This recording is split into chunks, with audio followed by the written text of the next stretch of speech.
नमस्कार. जय श्रीराम. हर हर महादेव. आज आपण जाणून घेणार आहोत वटपौर्णिमेच्या दिवशी वडाच्या झाडाला फेऱ्या घालताना कोणते मंत्र म्हणावेत आणि कोणते 7 संकल्प करा.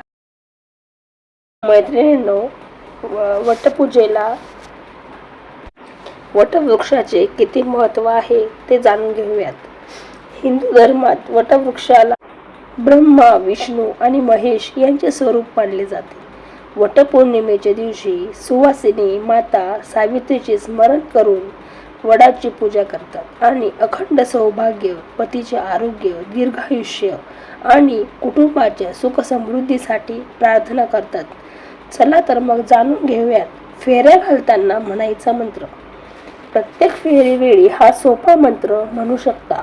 ओम वटवृक्षाय नमः हा मंत्र 3 वेळेस म्हणावा किंवा ओम सावित्रे नमः, ओम सत्यवानाय नमः.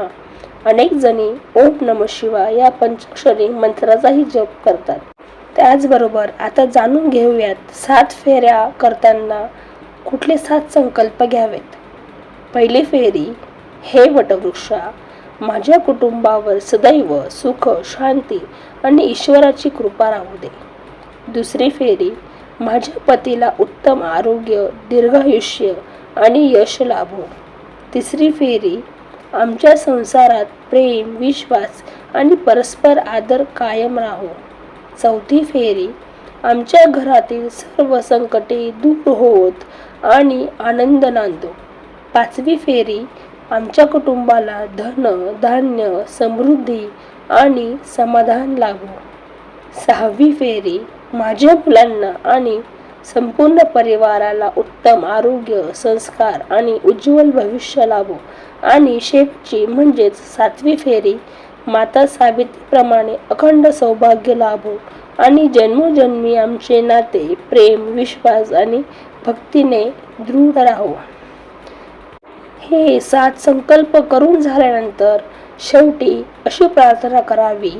हे वटवृक्षा, माता सावित्री आणि सत्यवान यांच्या कृपेने माझ्या कुटुंबावर सदैव सुख, समृद्धी, आरोग्य आणि अखंड सौभाग्याचा आशीर्वाद राहू दे. जर तुम्हाला ही माहिती आवडली असेल तर व्हिडिओला लाईक करा, शेअर करा आणि अशाच धार्मिक व्रत, कथा आणि पूजेची माहिती मिळवण्यासाठी आमच्या चॅनलला सबस्क्राईब करायला विसरू नका. धन्यवाद. जय सावित्री माता. हर हर महादेव.